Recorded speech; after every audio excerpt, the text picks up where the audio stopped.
Are you ready? Jesus. Are you ready? Oh yes, Jesus.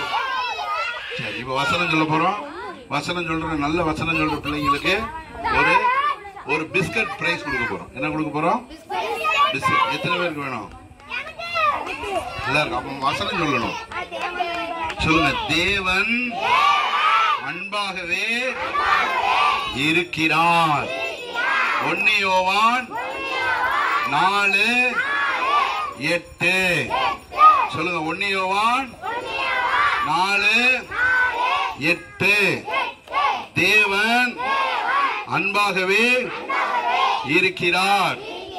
இயேசு என்னை நேசிக்கிறார். சொல்லுங்க. இயேசு என்னை நேசிக்கிறார். தேவன் அன்பாகவே இருக்கிறார். 1 யோவான் 4:8. சரி, இப்ப யார் இது சொல்ல வரீங்க முன்னாடி?